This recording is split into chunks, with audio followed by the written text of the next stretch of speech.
সৎসঙ্গ যশোর জেলা চৌগাছা রানিয়ালী। জয়গুরু সবাইকে।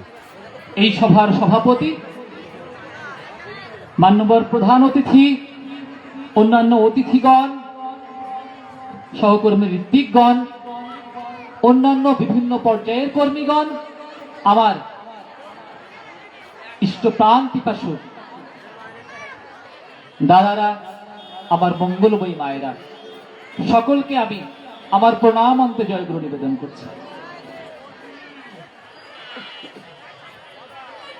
বিশ্বের সংকট নিরসন আর বহুমুখী দর্শন, আজকের আলোচনার এই তো বিষয়। বিশ্বের সংকট নিরসন, বহুমুখী সংকট, আর তাই বহুমুখী দর্শনের প্রয়োজন হয়। কেমন ব্যাপার? একটা পরিবারের দিকে যখন আমরা তাকাই, আমরা দেখব একটা পরিবারে পাঁচজন লোকের সমস্যা 5 রকমের হয়। একটা পরিবারের যিনি কর্তা মানুষ, তার সমস্যার সাথে ওই পরিবারের কর্ত্রীর সমস্যার মিল নেই। ওই পরিবারের স্বামী স্ত্রী যারা, তাদের সাথে দেখবেন যে বয়োবৃদ্ধ পিতামাতা, তাদের সমস্যা মেলে না। আবার এখনকার ছোট ছোট বাচ্চারা যারা, বা আমাদের মতো উঠতি বয়সীর যারা আছে, আমাদের বাপ ঠাকুরদারা বলে কি, এদের হালচাল আমরা বুঝি না ঠিক মতো। একদম প্রত্যেক ঘরে ঘরে দেখবেন এই চিত্রটা আছে। অর্থাৎ এক একজন এক এক জায়গায় এক এক সংকটে ভুগছে, এটা প্রমাণিত। পরম দয়াল তাকে যুগপুরুষোত্তম বলছি কেন? যে তিনি এই যুগের বাঁচা বাড়ার মূলে যেসব জায়গায় গ্লানি ছিল, আমার ওই প্রত্যেকটা জায়গা ধরে ধরে ধরে ধরে সেই গ্লানিগুলোকে উনি দূর করার জন্য এসেছেন। ঠাকুর তার বাণীতে বলছেন, যুগের বাঁচা বাড়ার মূলে গ্লানি যেথায় দেখতে পান, পুরুষোত্তম সেগুলি সব বদলে আনেন অভ্যুত্থান। পুরুষোত্তম কি করেন? অভ্যুত্থান ঘটান। এ কেমন ব্যাপার? অভ্যুত্থান মানে নতুন কিছু শুরু করা। আর তাই একটু আগে আমার শ্যামল ভাই সুন্দর করে ব্যাখ্যা করে করে বলছিল যে ঠাকুরের অনেক নতুন বিষয় আছে, আর সেই নতুন বিষয়গুলোকে অনেকের কাছে অনেক প্রশ্ন মনে হয়। অনেকের কাছে মনে হয় এটা কেন, ওটা কেন, ইয়ে করলে কি, না করলে কি, সৎসঙ্গীদের সব ভালো, কিন্তু আবার ইয়ে কেন? ওই কেনটাই হচ্ছে আসল।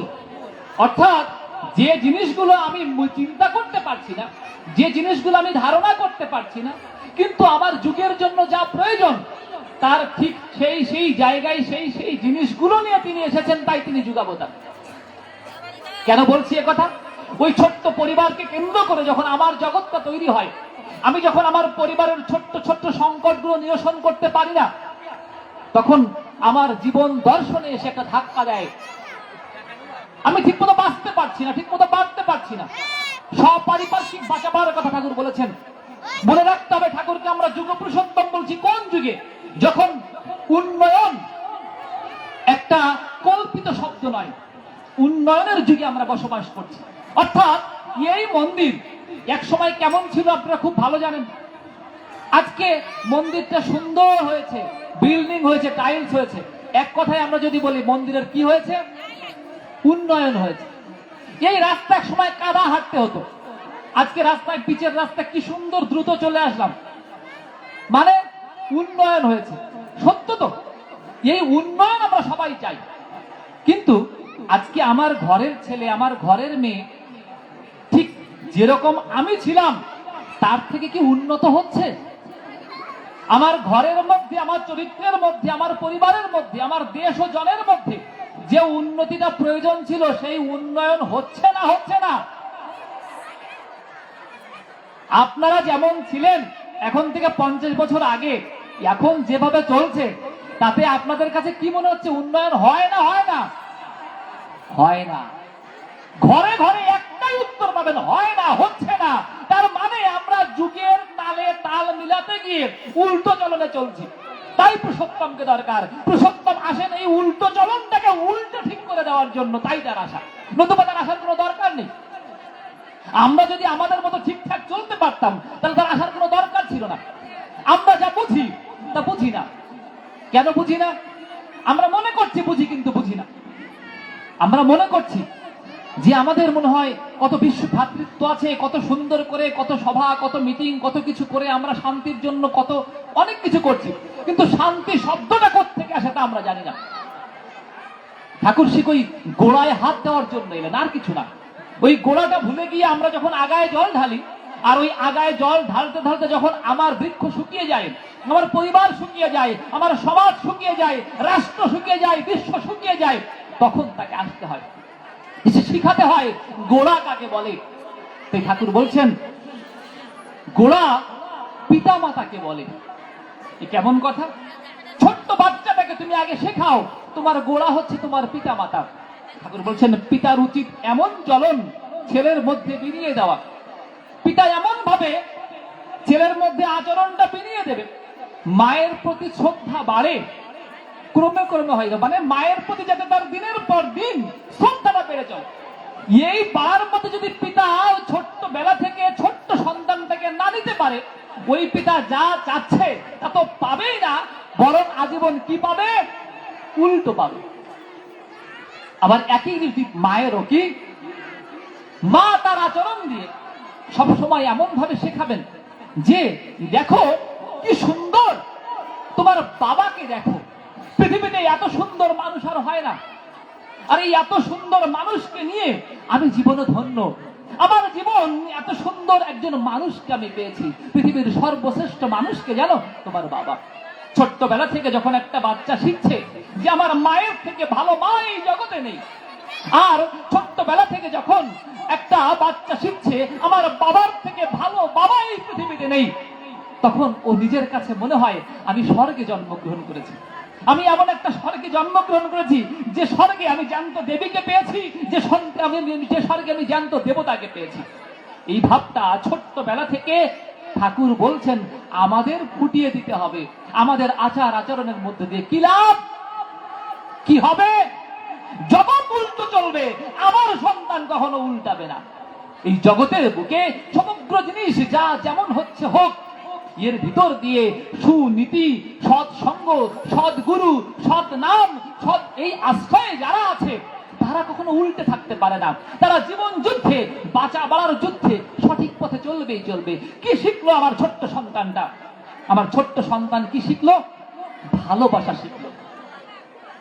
হঠাৎ করে আজকে সকালে একটা দীক্ষা দিলাম, ইন্টারে পড়ে ছেলেটা, এখন একটা মেয়ের নিয়ে চলে আসছে বিয়ে থাওয়া করে, ইন্টারে পড়ে, বাবা মা দুজনেই শিক্ষক, বাবা মা দুজনেই শিক্ষক, ইন্টারে পড়ে নিয়ে চলে আসছে। বলে দাদা এখন যেভাবেই হোক একটু দীক্ষা টিক্ষা দিয়ে একটু মন টন, দুই বান্ধবী বন্ধু বান্ধবী বিয়ে টিয়ে করে এখন হয়ে গেছে। ভালোবাসা, কারণ ওরা তো ভালোবাসা কাকে বলে শেখেনি, নিজের বাবা মাকে কখনো ভালোবাসতে দেখেনি। কি করে নিজের মধ্যে ভালোবাসার প্রকৃত রূপটা গজাবে? বাবার প্রতি মায়ের যে ভালোবাসা, মায়ের প্রতি বাবার যে টান, এই যে মানে একজন আরেকজনের প্রতি তাদের ভিতরে যে বন্ধন, এটা ছোট্টবেলা থেকে এমন ভাবে ওদের মধ্যে গেঁথে দিতে হয়। ঠাকুর বলছেন যে ওদের মধ্যে অন্য কোনো ভালোবাসা যেন আর জায়গা না পায়। আমার মনে পড়ছে সেদিনের কথা, ঠাকুর বলছেন সাধনার রকমগুলো আমার খুব ভালো লাগতো। সাধনা মানে ঠাকুরের মেয়ে। ঠাকুর বলছেন যে একদিন সাধনার একজন, আমাদের কি হয় দেখেন, আমরা অনেক বড় বড় মানে ছোট বাচ্চা যখন ইয়া হয়, আমরা বাচ্চাদেরকে আদর করি, ছোট বাচ্চা যখন হয়, হ্যাঁ, তা ঠাকুর বলছেন সাধনা তখনও কথা বলা শেখেনি ঠিক মতো, সাধনা তখনও ঠিক মতো কথা বলা শেখেনি, আধো আধো কথা বলে। কোন একজন আত্মীয় সাধনাকে কোলে নিয়ে চুমু খেতে চাইলো, ছোট্ট বাচ্চা, কথা ঠিক মতো বলতে শেখেনি, কিন্তু কি শিখেছে দেখেন, শিক্ষা কাকে বলে। ছোট্ট বাচ্চা সাধনা উত্তর দিচ্ছে, এই গালে বাবা চুমু খায়, এই গালে আর কেউ চুমু খেতে পারবে না এই দুনিয়ায়। কতটা ভালোবাসা বাবার প্রতি জন্মে গিয়েছে, যেটা আমার বাবার জন্য না খায়, এখানে কেউ চুমু খেতে পারবে না। ভালোবাসার শিক্ষাটা এখন গোড়ার থেকে হওয়া যায়, তাহলে ভালোবাসার মতো ভালোবাসা যায়। এই জগতে বর্তমানে কিসের অভাব জানেন? ভালোবাসার বড্ড অভাব, আজকে প্রেমের বড্ড অভাব। এই কলিযুগটাই তাই। তাই আমরা দেখেছি কি, কলিযুগের প্রথম অবতার হিসেবে আমরা যাকে স্বীকার করি, সেই গৌরাঙ্গ মহাপ্রভু প্রেম বিতরণ করতে এসেছিলেন। গোটা চৈতন্য চরিতামৃত পড়বেন, চৈতন্য ভাগবত পড়বেন, দেখবেন ওর মধ্যে তাকে প্রেমের অবতার বলা, আর কিছু না। যে এই কলিতে বড্ড প্রেমের অভাব হবে। প্রেম কি মানুষ বুঝতে পারবে না, ভালোবাসা কি মানুষ বুঝবে না, মানুষ অন্ধের মতো অন্য কিছুর পিছনে ছুটবে। আজকের দুনিয়ায় কেউ টাকা ভালোবাসে, টাকার পিছনে ছুটছে। আজকের দুনিয়ায় কেউ মোহ ভালোবাসে, সম্মান ভালোবাসে, সম্মানের পিছনে ছুটছে। আজকের এবং ছুটতে ছুটতে যে টাকার পিছনে ছুটছে, ছুটতে ছুটতে তার সব শেষ হয়ে যাচ্ছে, তারপরে ছোটা বন্ধ করছে না। এত পরিমাণে ভালোবাসে কাকে? টাকা কি? একজন জমির পিছনে ছুটছে, একজন মানে এক একজনের পিছনে এমন ভাবে ছুটছে যে তার প্রকৃত ভালোবাসার জায়গা সে খুঁজে পাচ্ছে না। সে জানে না কোথায় আমার ভালোবাসাটা অর্পণ করতে পারলে, কোথায় আমার এই ভালোবাসাটা নিবেদন করতে পারলে আমি সর্বশ্রেষ্ঠ ভাবে আমার ভালোবাসাটা উপভোগ করতে পারতাম। তাই ঠাকুর বলছেন, ওই শিক্ষাটা তুমি কোত্থেকে পাবে? তুমি যে বাবা মা ভালোভাবে চলবে, তাই জীবনে আদর্শ প্রয়োজন। এমন একজন আদর্শ যিনি ভালোবাসার মূর্ত প্রতীক, চিৎ ঘন রূপ যার। মানে ভালোবাসা একটা বায়বীয় বিষয়। দেখা যায় ভালোবাসা, একটা মা সন্তানকে কতটুকু ভালোবাসে বোঝা যায়? বলতে পারবে কেউ? একটা স্ত্রী তার স্বামীকে কতটুকু ভালোবাসে বোঝা যায়? একটা বিষয়ী মানুষ বোঝেন তো? হ্যাঁ, মানে ঘর দোর টাকা পয়সা মানে এই সমস্ত নিয়ে এত কৃপণ যা বলে শেষ করা যাবে না। এক কথায় বলে বিষয়ী মানুষ, মানে অন্য সব করে যাবে কিন্তু এক পয়সা গাড়ি থেকে সরবে না। বিষয়ী মানুষ, অত্যন্ত বিষয়, মানে বিষয় সম্পর্কে খুব হিসাব। রামকৃষ্ণ ঠাকুর বলছেন এর উত্তর, ঠাকুর যেটা চেয়েছেন তো সহজে বলছেন, এই তিন ভালোবাসা এক হলে ইষ্টের প্রতি টান হয়। কি? সতী নারী পতিকে যতটা ভালোবাসে, সতী নারী পতিকে যতটা ভালোবাসে, মা সন্তানকে যতটা ভালোবাসে, আর বিষয়ী তার বিষয়ীকে যতটা ভালোবাসে, এই যে তিনটা টান, এই তিন টান এক হলে ইষ্টের প্রতি আমার যে টান তৈরি হবে, তখন আমার মধ্যে ভিতর থেকে ওগুলো গজাবে। তাহলে উপায়টা কোথায়? উপায় হচ্ছে আমি তো ঠিক মতো চলিনি, আমি তো ঠিক মতো বুঝিনি। অন্তত পক্ষে আমার পুষ্পেন্দা যে কথা বলেছেন যে আমি ঠিক মতো না চললে হয় না, অবশ্যই সত্য, আমাকে ঠিক মতো চলতে হবে, কিন্তু আমি এতদিন চলিনি, এখন চলবো। যা গিয়েছে গিয়েছে, এখন আমি সঠিকভাবে চলবো, এখন আমি আদর্শকে অনুসরণ করব।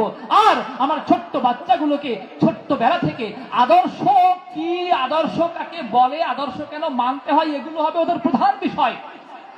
একটা বাচ্চা যখন এখান থেকে সুন্দর করে একটু বড় হয়, বাইরে পড়াশোনা করতে যায়, আমরা ঠিকই প্রশ্ন করি। ধরেন মা রয়েছে রানিয়ালি, ছেলে রয়েছে ঢাকা। হ্যালো, খাইছিস মনে? ঘুমটুম ঠিক মতো হচ্ছে? কত কি বলছে জিজ্ঞেস করে না, ইষ্টবিধিটা করিস তো? বহু প্রমাণ আছে। দীক্ষা নিয়েছে, ঠিকঠাক মতো করতো, বাইরে চলে গেছে, সব ছেড়ে দিচ্ছে। এত জিজ্ঞেস করে না, দেখ যাই করি সন্ধ্যার সময় প্রার্থনাটা ঠিক মতো করিস, সবকিছু খোঁজ নিচ্ছি, শরীর ভালো আছে কিনা, রোগ হচ্ছে কিনা, ক্লাস করছে কিনা, অমুক করছে কিনা, তমুক করছে কিনা। আরে যে জিনিসটা ওকে বাঁচায় রাখবে, যে জিনিসটা ওকে মানুষ করে তুলবে, যে জিনিসটা ছাড়া ওর জীবন ব্যর্থ হয়ে যাবে, তা আমি জিজ্ঞেস করছি না। কেমন মা বাবা হয়েছি আমি? ভালোবাসার মূল জায়গায় ধরতে পারছি না। যে জায়গায় ভালো না বাসলে, অর্থাৎ ইষ্টকে যদি ভালো না বাসে কেউ, সে জীবনে মাকে ভালোবাসতে পারবে না, সে জীবনে বাবাকে ভালোবাসতে পারবে না, সে জীবনে এই দুনিয়ায় ভালোবাসা কি তা বুঝতেই পারবে না। আর নরনারীর ভালোবাসা তো বাড়ি দিলাম, মূল জায়গা। আর এই মূল জায়গার ব্যবসা পেতেছেন ঠাকুর। অনেকে ঠাকুরকে ব্যবসায়ী বলে, কত রকমের টাকা পয়সার ব্যাপার সৎসঙ্গে ইষ্টদিতে আছে। ঠাকুর ব্যবসায়ী পেতেছেন। কিসের ব্যবসা? এই শীতের দিনে চায়ের ব্যবসা। ও চায়ের নেশা ভারী ছোট বড়, ও চায়ের নেশা ভারী ছোট বড়, ও দেখো সবাই চলে সেইখানে সেইখানে সেইখানে। মন পাখি চা খাবি, চল সৎসঙ্গের দোকানে। চা বহু দোকানে পাওয়া যায়, সব চা ভালো না, সব চায়ে জীবনের সন্ধান হয় না, সব চায়ের স্বাদ একরকম হয় না, এক অন্য রকমের স্বাদের চা। এ যে কি স্বাদ, না খেলে তা বোঝা যায় না। যত গল্প করি না কেন, যদি বাস্তব জীবনে আমরা তাকে অনুসরণ না করি, বাস্তব জীবনে যদি যজন যাজন ইষ্টবিধি সস্তেয়নী সদাচার পালন না করি, তা ওই ভব পার হবে না। আমার নিতাই গিয়ে গেছে না, ভব পার মানে নাকি, ভব কি? আমরা কিন্তু এই শব্দগুলোকে আগে বুঝতাম না, ঠাকুর এসে ভেঙে ভেঙে ভেঙে ভেঙে বুঝে। ভব মানে মরার পরে কিছু, ভব মানে পৃথিবী। এই পৃথিবীটা ঠিক মতো আমি পাড়ি দিতে পারবো না। মানে কি, আমি এখন আমার এখন কত বছর বয়স, ধরেন 40। এখন আমি যদি আরো 50 বছর বেঁচে থাকি, ধরেন আমার 90 বছর আয়ু, তাহলে আমার বাকি 50 বছর আমি যাবো কি করে? এই 50 বছর পার হতে হবে না? 25 সালটা চলে গেল, এখন কত সাল? 26 পার হওয়া লাগবে না? 26-এর মধ্যে এমন মনে, আরে দাদা কি যে ঝামেলা যাচ্ছে এই বছর, হ্যাঁ এখনো তো বহু ঝামেলা বাকি, হ্যাঁ এখনো বহুদিন বাকি, পার হব কি করে? আমি কোথায়, ও পরে কোথায় পার হব? ঠাকুর বলেছেন, বড় আশা করে বসে আছি পাবো জীবনে, এই জীবনে, এই জীবনে যা আমি করতে পারি না, ওই পরে মরার পরে কোথায় কি হবে না হবে বহু পরের ব্যাপার। আগে এই জীবনটা পার করো। ঠাকুর বলছেন, ইহকালে করবে যা তুই উন্নতি বা অবনতি, সেই করাই রে করবে রে স্থির পরকালে তোর গতি। আমি ইহকালে কিছু করলাম না, ইহকালে নামদান নাই, কিছু না, ইহকালে ভালোবাসার চর্চা না, ইহকালে আমার আসল যা কোনো ফাঁকা।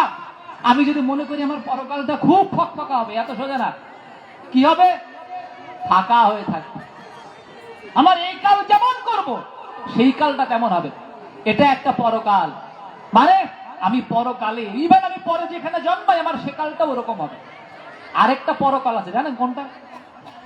এটা একটা পরকাল, আরেকটা পরকাল আছে। সেই পরকাল কোথায়? ধরেন আপনি নেই, আপনার সন্তান আছে, আছে না?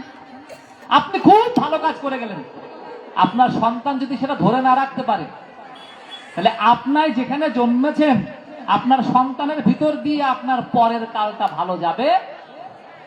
তাহলে আপনার ওই পরের কালটাকেও ঠিক করতে হবে অনন্তবার। মানে কি, আপনি আপনার সন্তান, আপনার নাতি, আপনার পুতি হতে হতে হতে হতে ঠাকুর বলছেন, এই ধারাটাকে, উন্নয়নের ধারাটাকে চিরন্তন করে তুলতে হয়, তাই থেকে ধরতে হয়।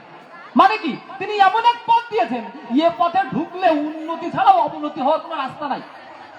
যেদিকে যাই না কেন উন্নতি, ডাইনে উন্নতি, বামে উন্নতি, সোজা উন্নতি, নিচে উন্নতি, আপনি যা করেন কেন না, আপনি যখন তার, আপনার মধ্যে অন্য কোনো চিন্তা নেই, আপনার মাথার মধ্যে অন্য কোনো চিন্তা আর কাজ করবে না, যখন আপনি ইষ্টকে একান্তভাবে ভালোবাসবেন, কি হবে?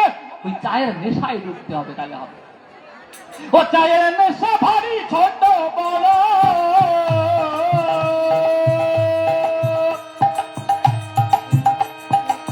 ও চায়ের নেশা ভারী ছোট বড়, ও দেখো সবাই চলে সেইখানে সেইখানে সেইখানে, মন পাখি চা খাবি চল সৎসঙ্গের দোকানে, মন পাখি চা খাবি চল সৎসঙ্গের দোকানে।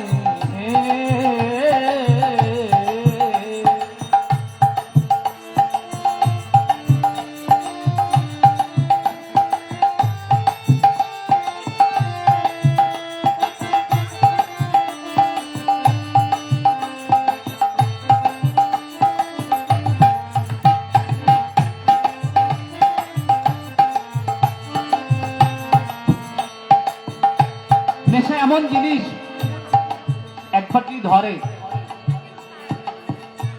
অনেক আছে দেখবেন একসাথে ভাত না খেয়ে থাকতে পারে, কিন্তু সকালে ঘুমের থেকে উঠে পান একটা মুখে না দিলে আর হয় না। আছে না? আছে কি নাই? আবার অনেকে আছে সারাদিন ভাত নালেও চলবে, কিন্তু সিগারেট একটার পর একটা চলবে নাকি, একটা ফালবার একটা ধরাবে। ধরেন আপনি দেখতেছেন সিগারেট খাচ্ছে, ঘুরে দাঁড়ায় দেখবেন আরেকটা খাচ্ছে। নেশা কাকে কয়? এগুলো তো একটু ভদ্র নেশা, আবার কিছু অভদ্র নেশাও আছে, মানে যেগুলো জীবনই শেষ করে দেয়, আরো বেশি খারাপ। নেশা কি জিনিস? নেশা মানে কি, যা না করে থাকা যায় না। অনেক ধরনের নেশা, অনেকে গেমস খেলে দেখবেন, অনেক ভালো জায়গায় বসে আছে, তার মধ্যে গেমস খেলছে, তার মধ্যে ইয়ে করছে। অনেকের খেলা দেখার নেশা, দেখেন ওর মধ্যেও দেখতেছে বিভিন্ন জনের বিভিন্ন রকম নেশা। আমাদের মায়েদেরও কিছু কিছু নেশা আছে। ওই ইন্ডিয়ান সিরিয়াল টিরিয়াল যদি শুরু হয়, তা মোটামুটি যদি তরকারি পুড়েও যায় তাও কিন্তু নেশা ছড়ে না, তবে আরেকটা সিন দেখে তারপর যায়। নেশা আমার সব জায়গায় আছে। ঠাকুর বলতে ভালো নেশা করো, খারাপ নেশা করো।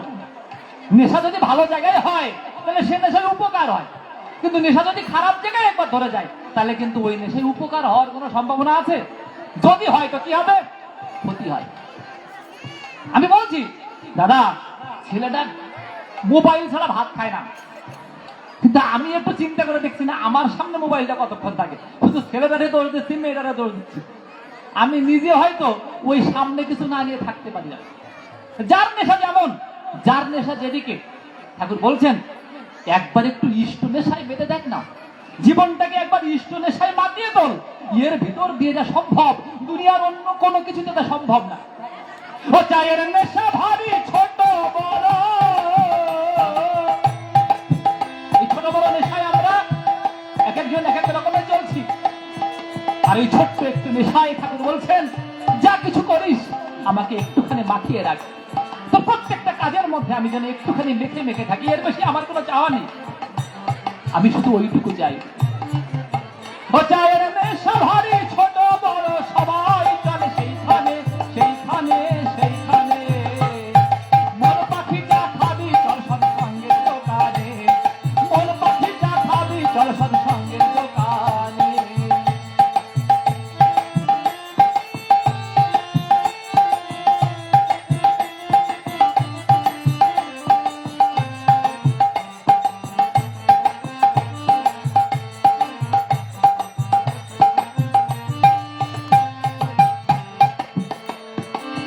ও খাবি নামের সন্দেশ, ভুলে যাবি হিংসা দেশ। বলছিলাম না আমরা ভালোবাসা শিখি নাই, কি করে শিখবো? যার মধ্যে নাম নেই তার মধ্যে প্রেম নেই। নামই তো প্রেম গজায়। নাম করতে করতে করতে করতে আমার হৃদ মাঝারে যে পদ্ম ফুল আছে, আসন আছে, ওই আসনটা খুলে যায়। তার জন্য আমার হৃদয়ে প্রতিদিনই তার জন্য। আমি যদি নাম না করি আমার ওই আসনটা তার জন্য খোলা হয় না, বন্ধ থাকে। আর বন্ধ জায়গায় তিনি বসতে পারেন, তিনি বসতে চান, কিন্তু তিনি বসার সুযোগ পান না। আমার বসারটা সুযোগটা করে দিতে হবে। আর তাই এই নাম করতে করতে করতে করতে আমার মধ্যে প্রেমের বীজ জাগে। জাগতে জাগতে জাগতে জাগতে এই প্রত্যেকটা সত্তায় যখন প্রেমের বীজ জেগে ওঠে তখন বিশ্ব প্রেম উৎপন্ন হয়। হঠাৎ করে চাইলেই তো বিশ্ব প্রেম হবে না, হঠাৎ করে চাইলেই আমি কারো ভালো চাইতেও পারবো না, আর চাইলে তা ভালো হবেও না। ছোট্ট একটা উদাহরণ দিই, আমাদের মায়েরা চায় না সন্তানটা ভালো থাকুক। ঢাকায় বেশি দেখা যায়, গ্রামেও এখন আছে মনে হয়।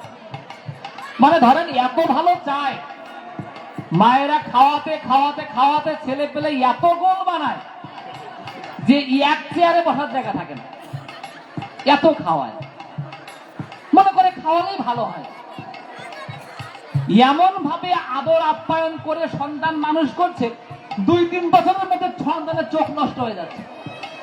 আর ভালো খাবার যা আমরা তা তো বুঝি না, আমরা মনে করি মনে হয় অমুক তমুক ড্যান্স ড্যান্স এগুলোই ভালো খাবার, মানে এই মাছ মাংস অমুক তমুক এগুলোই মানে সবচেয়ে ভালো খাবার। কিন্তু এর ভিতর দিয়ে খুব বেশি ভালো কিছু হয় তা না। ঠাকুর বলছেন ছোট্ট ছোট্ট টোটকা ব্যবস্থার ভিতর দিয়ে আগে মায়েরা চলতো। ঠাকুর বলছেন তিল বাটায় যে কত প্রোটিন তা বলে শেষ করা যায় না।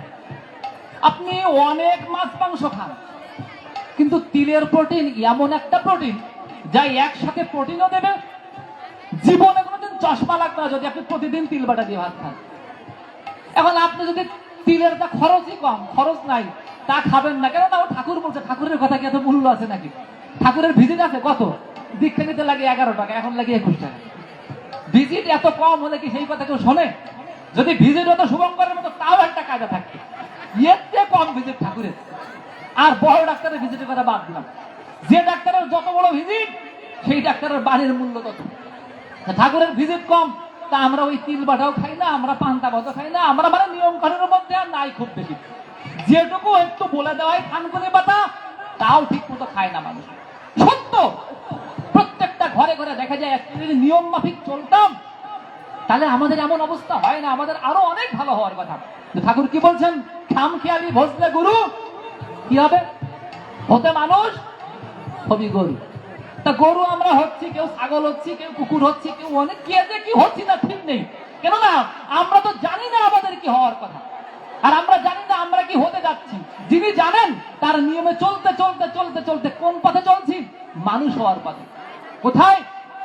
যদি আমার মনের মধ্যে একটু তার প্রতি প্রেম জাগে, তার ওই নাম করতে করতে মনের হিংসা বিদ্বেষ দূর হয়ে যদি আমার একটু শান্তি হয়, ও খাবি নামের সন্দেহ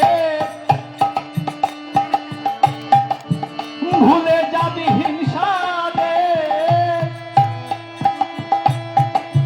ওই আবার রসগোল্লা মনে করে করিস না কোশিস, ওটাই করিস না কোশিস।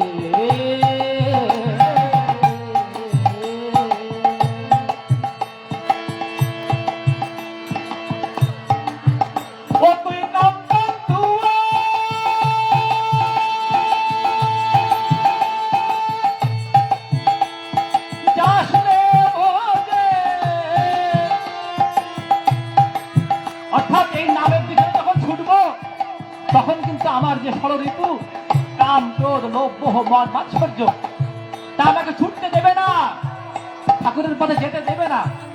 ওগুলোকে এড়িয়ে, ওগুলোকে অতিক্রম করে, ওগুলোকে সাথে নিয়ে আমার অনুজ করে আমার নিয়মে চলবে আমার রাগ। মানে চাইলে রাখবো, চাইলে রাখবো না। কিন্তু আমরা দেখেন রাগ নিজের কন্ট্রোলে রাখতে পারি না। হঠাৎ করে একজন ভালো মানুষ রেগে টেগে এমন একটা কাজ করছে, পরে যখন তারা বোঝানো, দাদা আপনি এই কাজটা করলেন, দাদা রাগের মাথায় করে ফেলছেন। তার মানে রাগটা আমার কন্ট্রোলে নেই, রাগ আমাকে কন্ট্রোল করছে। ঠাকুর বলছেন না, তুমি ইষ্টের কাছে সব এমন ভাবে সমর্পণ করো, তোমার রাগ তুমি কন্ট্রোল করবা, তোমার লোভ তুমি কন্ট্রোল করবে, তোমার যাবতীয় যা কিছু সব তোমার আন্ডারে থাকবে। তোমাকে যেন কেউ পরিচালনা করতে পারবে না, তোমাকে পরিচালনা একজনই করবেন, কে? পরম পুরুষ শ্রী ঠাকুর অনুকূল চন্দ্র। আমাকে আর কেউ পরিচালনা করতে পারবে না, আমার যাবতীয় সবকিছু আমার আন্ডারে থাকবে। কি করে সম্ভব? ঠাকুর বলছেন তোমার খুব লোভ হচ্ছে না, তোমার খুব লোভ হচ্ছে রসগোল্লা খাওয়ার, খাও না রসগোল্লা, কোনো সমস্যা নেই। তুমি সুন্দর করে রসগোল্লা তৈরি করো, সুন্দর করে রসগোল্লা তৈরি করে আগে তোমার প্রভুকে দাও। রসগোল্লার খুব লোভ, রসগোল্লা তৈরি করে যখন প্রভুকে দিব, ওটা কি হয়ে যাবে? প্রসাদ হয়ে যাবে। এই প্রসাদ কি অন্যরা না দিয়ে খাওয়া যায়? তাহলে প্রসাদ কি করবো? সবাইকে দাও, দিয়ে তুমি খাও। এ তোমার লোভ পূরণ হলো, সাথে সাথে তোমার ইষ্ট ওই লোভের মধ্যে ঢুকে গেল। ওই লোভে তোমার যে ক্ষতি হওয়ার কথা তা হবে না। আর তুমি মনে রেখো, যে কোনো কিছু খাওয়ার সময় তোমার খাবার যে নিয়ম ইষ্ট বলেছেন তাও মনে রেখো। ঠাকুর বলছেন ক্ষুধার জন্য যতটুকু প্রয়োজন ততটুকু খাওয়া। মানে কি?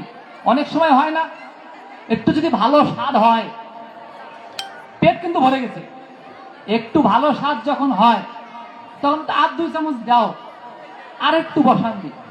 কিন্তু ওটুকু তো আমার ইষ্ট বলেনি। ইষ্ট বরং কি বলছে? ক্ষুধা পেলে পেট ভরিস তুই খাদ্য দিয়ে 3টি ভাগ, বলছে পেটটাকে 4 ভাগ করে ফেলো, করে তোমার যেটুকু ক্ষুধা তুমি 3 ভাগ খাও, একটু খালি রাখো, ওটুকু জল দিয়ে পূরণ করো। কত সুন্দর নির্দেশ, কিন্তু যদি পালন না করি তাহলে লসটা কার? এমন কোন জায়গা নেই যেখানে ঠাকুর কথা বলেননি। অনেক সমস্যা, কত ফেস ওয়াশ, কত কিছু মাখছি না আমরা চেহারা সুন্দর করার জন্য। হ্যাঁ, সোনো পাউডার শীতকালে একটু বেশি হয়। আবার থাকে কি ফেয়ার অ্যান্ড লাভলি, এখন হয়েছে গ্লো অ্যান্ড লাভলি উইন্টার, মানে আবার নতুন করে কেন, আগের দায় হবে না, দাম একটু বাড়াই দিলাম, কোনো উপায় নেই। যা কিছু করছি, আমার স্বাস্থ্যের যে লাবণ্য ঠাকুর ছোট্ট একটা টোটকা দিয়েছেন, তা আমরা কিন্তু মনে রাখিনি। ঠাকুর বলছেন একটুখানি পুরনো তেঁতুল, খানিকটা তাই ঝোলা গুড়, নুনের সাথে খেয়ে দেখি স্বাস্থ্য থাকে কত মধুর। মধুর শব্দটা বোঝেন? মধুর মানে আপনার চেহারার ভিতরেই এমন, মানে শুধুমাত্র চেহারা ফিটিস তা না, চেহারার এমন একটা লাবণ্য তো এত সুন্দর হয় না, সুস্বাস্থ্য যাকে বলে। ঠাকুর বলেছেন যে ছোট্ট একটা জিনিস ঘরে ঘরে পাওয়া যায়, একটু ঝোলা গুড়, একটু তেঁতুল, একটু লবণ, এসব মানে ঠাকুর কইছে ওই যেমন 21 টাকা ভিজিট, ও কি আমরা শুনবো নাকি? ওসব শোনার টাইম নাই। এরকমের ছোট্ট ছোট্ট এমন এমন জিনিস ঠাকুর কেন দিয়েছেন? যাতে আমার জীবনে রোগ ব্যাধি প্রবেশ না করে, আমার মনের মধ্যে কোনো জিনিস প্রবেশ না করে, আমার শরীরে কোনো জিনিস খারাপ কিছু যেন আমার মধ্যে না ঢুকতে পারে। কিন্তু আমি সেটা করবো না। আমি কি করব? আমি আমার প্রবৃত্তির পিছনে ছুটবো। আমার লোভ, আমার রাগ, আমার এইসব রেখে রেখে রেখে রেখে একটা ক্ষতি করব, আর বলবো কি ঠাকুর তুমি আমার এই করলে। অথচ বিচার করে দেখবো না ক্ষতিটা আমি আমার জন্য করেছি। কেননা আমি মজে গেছি কোথায়? ও তুই কাম্পান যাস নে মজে, ও তুই কাম্পান তুই যাস নে মজে, হারাবি ধনে প্রাণে, ধনে প্রাণে, ধনে প্রাণে। মন পাখিটা খাবি চল সৎসঙ্গের দোকানে, ও মন পাখিটা খাবি চল সৎসঙ্গের দোকানে।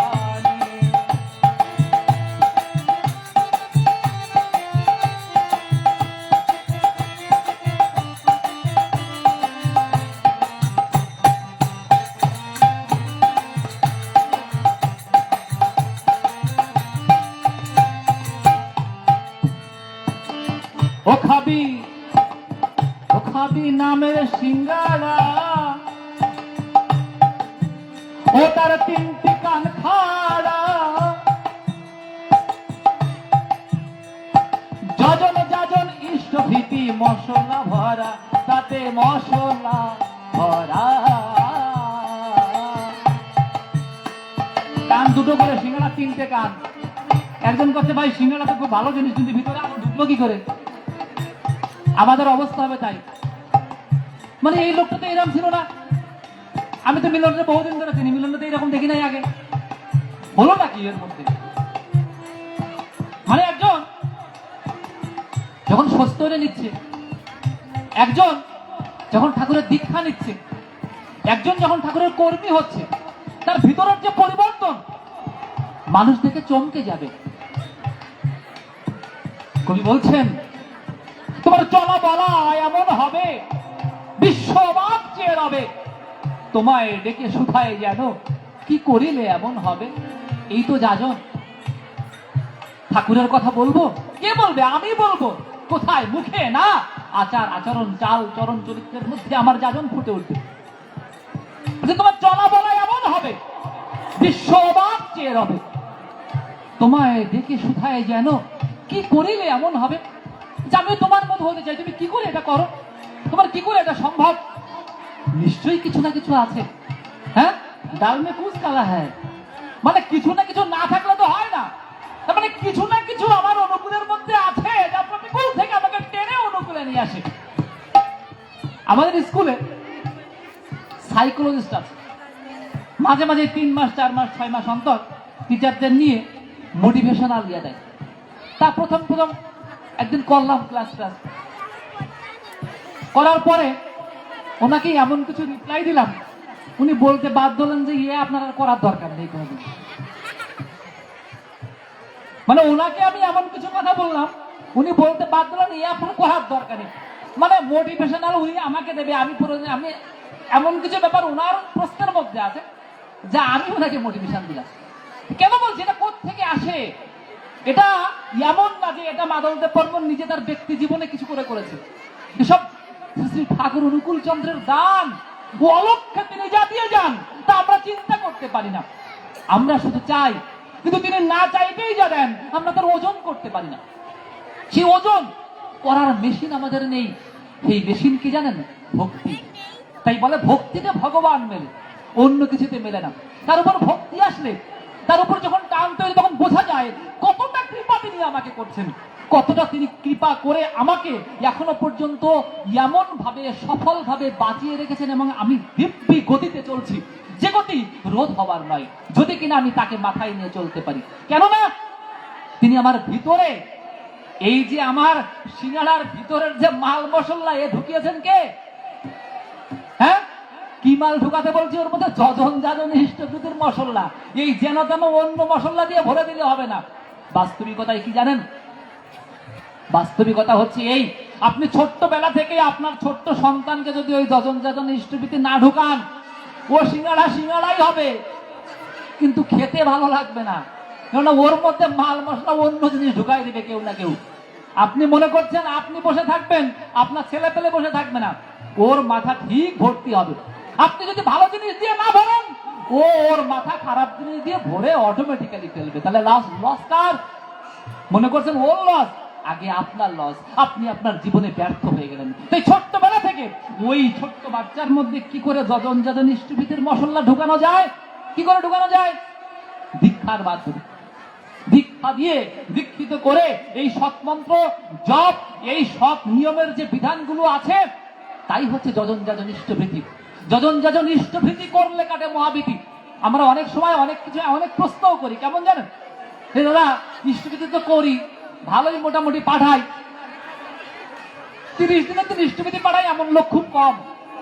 হাত উঁচু করতে বললে মানে সবাই উঁচু করতে পারে না। ঠাকুর কিন্তু তাই বলেছেন, নিয়ম 30 দিনের দিনই ইষ্টভীতি বানানো।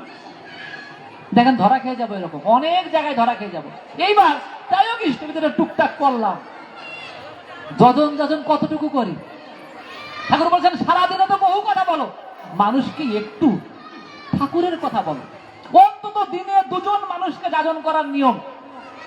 মনে করে দেখেন তো আপনি গতকাল কয়জনকে যাজন করেছেন? যাজন মানে কিন্তু এই না দীক্ষা নাও দীক্ষা নাও দীক্ষা নাও, এটা যাজন না।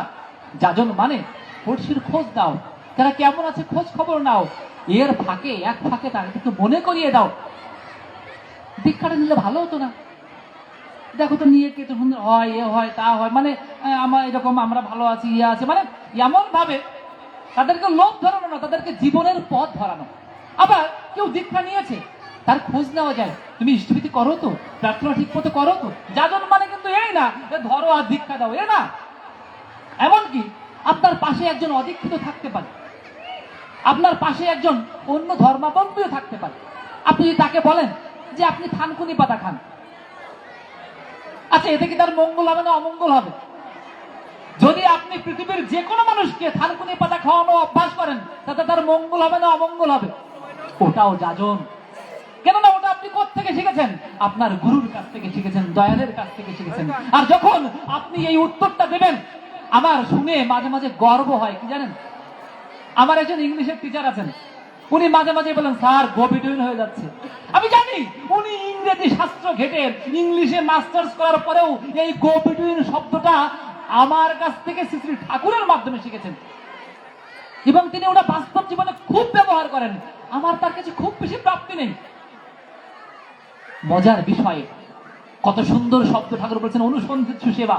কোন এক শিক্ষক যখন আমাকে বলছেন স্যার আপনার মধ্যে অনুসন্ধিৎসু সেবা এখানে থাকা উচিত ছিল, আমার খুব ভালো লাগে যে এই শব্দগুলো যখন মানুষের মাঝে এমন ভাবে ছড়িয়ে পড়ে, যেন গণ মানুষের মহানায়ক হয়ে যেমন ঠাকুর উঠতে চেয়েছিলেন, আমরা ওরকম করে তুলবো। ঠাকুর বলছেন এক একজনকে যাজনের ধরন এক এক রকমের হয়, পৃথিবীর সব মানুষ সমান নয়, আর পৃথিবীর সব মানুষকে সমান ভাবে যাজন করা যায় না। তাই আপনার আশেপাশে যেখানে যে যেমন আছে আপনি তাকে তেমন ভাবে যাজন করবেন, কিন্তু মূল উদ্দেশ্য থাকবে কি? মশলা যেন ঠিক মতো ঢোকে, মানে যজন যাজন ইষ্টভীতির ভিতরে যেন তাকে ঢুকানো, তাই তো? ওই না হলে কিন্তু হবে না। কি হবে? আমার সিঙ্গাড়ায় স্বাদ হবে না। ও খাবি নামের সিঙ্গাড়া, ও তার 3টি কান খাড়া, এই যজন যাজন ইষ্টভীতি মশলা ভরা, তাতে মশলা ভরা। ও তুই চপার মুড়ি সঙ্গে খাবি। আমি মনে হয় গতবার আসিনি, 9 জানুয়ারি, তার আগের বার ছিলাম। একটা চাওয়া চেয়েছিলাম এবং আমার পরবর্তীতে শুনে খুব ভালো লেগেছে, সেই চাওয়াটা কিছু পূরণ হয়েছে। কি চাওয়া? বেশ কিছু লোকের স্বস্তি নিয়ে হয়েছে, যদি আমার সঞ্জিত এখনো নেয় নাই, কিন্তু নেবে এবার। এরকম আর কিছু কিছু বাকি আছে এখনো, মোটামুটি এগুলো সেট আপ হয়ে যাবে, আর খুব বেশি বাকি নাই, কিন্তু মোটামুটি কিন্তু সেট আপ হয়ে গেছে। তাহলে এরকম ভাবে এই উন্নতি যদি না হয়, তাহলে কিন্তু আবরণ ঠিক থাকে না। আবরণ মানে বোঝেন তো? সিঙ্গাড়ার যদি মূল মশলা থাকলো, কিন্তু বাইরের যদি চামড়া ঠিক মতো না, এটা কি হয়? খুলে যায়। মানে ওর সেই ভালো জিনিসটাও ধরে রাখা। তাহলে যখন যখন ইষ্টভৃতিতে সাধনা করে করে করে করে আমি যে নিজেকে গড়ে তুলবো, ওইটার পরিপূর্ণ বিকাশ হয়, পরিপূর্ণ সৌন্দর্য হয় কিসের মাধ্যমে? সত্যের মাধ্যমে। ওই না নেওয়া পর্যন্ত ঠাকুর বলছেন যে ইষ্টভৃতি যজন যজন সব দেওয়াই ছিল, এগুলো আমার নতুন করে দেওয়া না। আমি এই যুগে নতুন যদি কিছু দিয়ে থাকি তাহলে ওই সত্যের, এ আমার দেওয়া। এর মধ্যে কোনো পুরনো কিছু নেই। এই পুরনো কিছু নতুন যা যিনি দিয়েছেন, পুরনো কিছু বাদ দিয়ে না, ওগুলোর সাথে সেটুকু আমাদের করতেই হবে। কিভাবে? ও তুই চপার মুড়ি সঙ্গে খাবি, ও তুই চপার মুড়ি সঙ্গে খাবি, সত্যয়নীর আবরণে আবরণে আবরণে। মন পাখিটা খাবি চল সব সঙ্গের দোকানে, মন পাখিটা খাবি চল সব সঙ্গের দোকানে।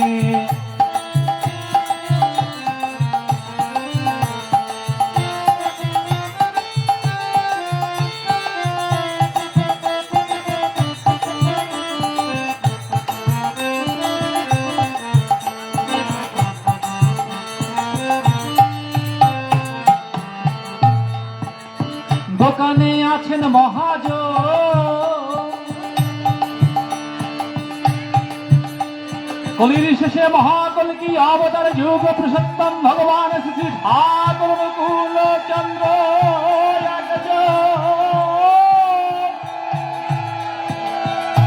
আমার দয়াল ঠাকুর পরম প্রেমময়। কলির এই ব্যথাতুরা জীবের জন্ম যার আশা, যিনি এ যুগে তার পদচারণা করেছেন প্রত্যেকের দ্বারে দ্বারে গৃহে গৃহে, শুধু একটা নাম দিলাবার জন্য।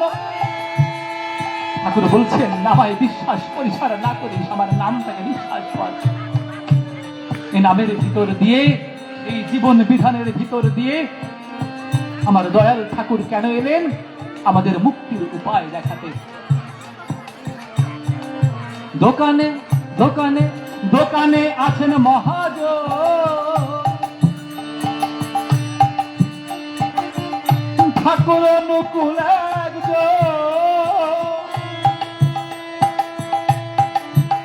অমন ভক্তি ভরে বুঝলে তারে দিবে দর্শন, তারে দিবে দর্শন। উদাহরণ ভক্তের হৃদয়ে হৃদয়ে। আজকের প্রধান অতিথি স্বনামধন্য চারণ কবি, বাংলা বিভাগের সহযোগী অধ্যাপক শ্রী সঞ্জয় মল্লিক সম্পদ ঋত্বিক গল্প ছলে বলছেন যে কাকু কতদিন এমন হয়েছে সারা রাত গান করে সকালে আবার কলেজ ধরতে হবে, ভোর রাতে রওনা দিয়েছে, গাড়ি চালাচ্ছি চালাচ্ছি চালাচ্ছি, হঠাৎ করে মনে হচ্ছে আমি ঘুমাচ্ছি। কি এতক্ষণ ঘুমাচ্ছিলাম, তাহলে গাড়ি চালালো কে? মানে গাড়ি চালাচ্ছে ওর মধ্যে কিন্তু ঘুমও হচ্ছে। হঠাৎ করে আমি তো ঘুমাচ্ছিলাম, তাহলে এতক্ষণ গাড়িটা ঠিক মতো চললো কি করে? কে চালায় গাড়ি? কার গাড়ি কে চালায় আমরা তো জানি না। ভক্তের হৃদয়ে হৃদয়ে এমন স্পন্দন আছে, প্রত্যেক ভক্ত জানে যে ঠাকুর তাকে কেমন করে তার বাঁচাবার সন্ধান দেখায়, কেমন করে তার জীবন পথে সুন্দর করে চালিয়ে দেয়।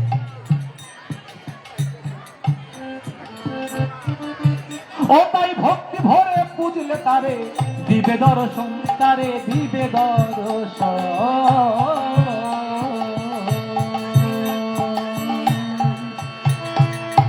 লোকে তারে কয় ভগবান, লোকে তারে কয় ভগবান, লোকে তারে কয় ভগবান, লোকে তারে কয় ভগবান, লোকে তারে কয় ভগবান। হয় কি না হয় সেই জানে, হয় কি না হয় সেই জানে, হয় কি না হয় সেই জানে।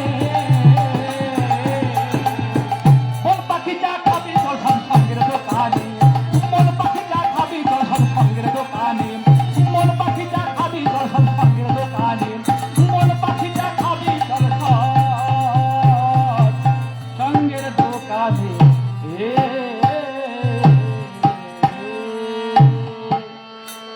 পুরুষোত্তম শ্রী ঠাকুর অনুকূল চন্দ্রের যে চিরঞ্জীব ধারা, এই অজাক্ষত পল্লী রানিয়ালিতে অর্থাৎ রানিয়ালি মন্দির কেন্দ্রিক এই যে সৎসঙ্গের ধারায় যেভাবে আপনারা ধরে রেখেছেন, সেই ধারায় আপনাদের প্রত্যেকের জীবন ইষ্ট কেন্দ্রিক হয়ে সমগ্র সংকট নিরসনে আপনার পারিবারিক, দাম্পত্য, সমাজ তথা সার্বিক জীবনে সফল হয়ে উঠুক। পরম দয়ালের কাছে প্রত্যেকের শান্তি স্বস্তি কামনায়, সুস্বাস্থ্য ও সুদীর্ঘ জীবন কামনায়, ইষ্টময় ভবিষ্যৎ কামনায় আজকের কথা এখানেই শেষ করছি। জয় গুরু। বন্দে পুরুষোত্তমম, বন্দে পুরুষোত্তমম, বন্দে পুরুষোত্তমম। বন্দে পুরুষোত্তম। আমরা এতক্ষণ ঠাকুর অনুকূল চন্দ্রের দর্শনের উপরে আলোচনা শুনলাম। আমাদের আলোচনা শেষে বিশেষ সঙ্গীত অনুষ্ঠান, বাউল সঙ্গীত আমাদের মাঝে ইতিমধ্যে উপস্থিত হয়েছেন নিশি বাউল যশোর, দোতরাই মকবুল বাউল। আলোচনা শেষে আমাদের বাউল সঙ্গীত স্টিফান দাদা মায়েরা। এ পর্যায়ে আমরা অনুকূল সঙ্গীত শুনব। অনুকূল সঙ্গীত নিয়ে আসছে স্টিফান অখিলেশ রায়, এসপিআর, কেন্দ্রীয় সৎসঙ্গ আশ্রম, দেরুলি, খুলনা।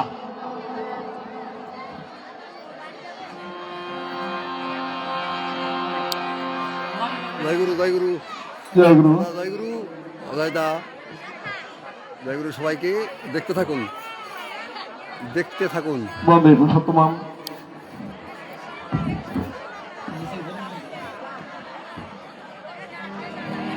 ও তোর ভিতরে বাহির আগনা করে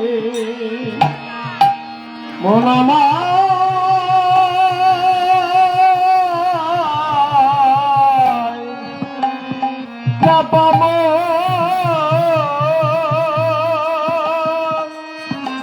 তোর ভিতর বাহির আগনা করে ধর্ম রাজ্যে ঢুকিস না রে, ঢুকিস না। লোক দেখানো ধর্ম করে সাধু সাধিস না। লোক দেখানো ধর্ম করে সাধু সাধিস না। লোক দেখানো ধর্ম করে সাধু সাধিস না।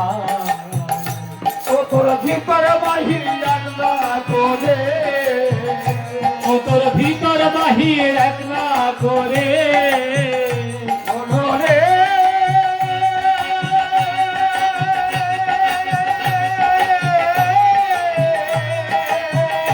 ও তোর ভিতর বাহির একলা করে ধর্ম রাজে ঢুকবি না রে, ঢুকবি না। লোক দেখানো ধর্ম করে সাধু সাধিস না। লোক দেখানো ধর্ম করে সাধু সাধিস না। লোক দেখানো ধর্ম করে সাধু সাধিস না।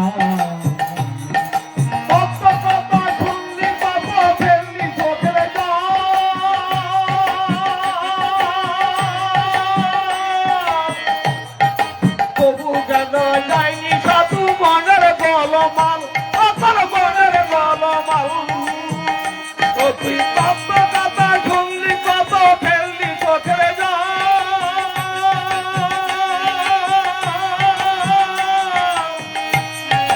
তবু কেন যায়নি সাধু মনের গলমাল, মনের গলমাল। নিজে সাধু না হইলে, নিজে সাধু না হইলে, নিজে সাধু না হইলে সাধু করে বলবে না রে, বলবে না। লোক দেখানো ধর্ম করে সাধু সাধিস না। লোক দেখানো ধর্ম করে সাধু সাধিস না। লোক দেখানো ধর্ম করে সাধু সাধিস না। আর ওই গীতা ভাগবত পড়লি, কত ফেললি চোখে জল। তবু কেন যায়নি সাধু মনের গোলমাল, কত মনের গোলমাল। গীতা ভাগবত পড়লি, কত ফেললি চোখে জল।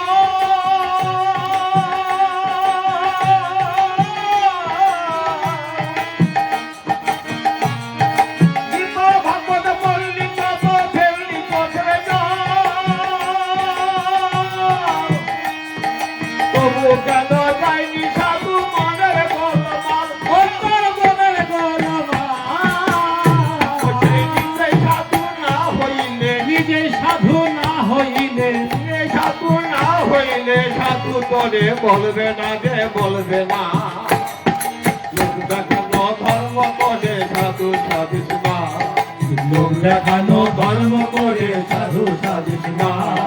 লোক দেখানো ধর্ম করে সাধু সাধিস না। সবাইকে জয় গুরু। জয় গুরু ভাই। বন্দে পুরুষোত্তম। আমাদের আলোচনা শেষে বিশেষ আকর্ষণ লালন শিল্পী নিশি বাউল। আলোচনা শেষে ইতিমধ্যে আমাদের মাঝে উপস্থিত হয়েছে লালন শিল্পী নিশি বাউল যশোর, দোতরাই মকবুল বাউল। গুরু দাদা এ পর্যায়ে আমরা আলোচনা শুনবো। আজকে আলোচনা নিয়ে আসছে আমাদের খুব কাছের মানুষ, যশোরের সৎসঙ্গ পরিষদের একজন সবাইকে নিয়ে এসেছি। বলিষ্ঠ কর্মী। আজকের এই অনুষ্ঠানে যিনি প্রধান অতিথি ইষ্টপ্রাণ শ্রী সঞ্জয় মল্লিক, এসপিআর চারণ কবি, মনিরামপুর যশোর। আজকে আলোচনা নিয়ে ইষ্টপ্রাণ অধ্যাপক সঞ্জয় মল্লিক।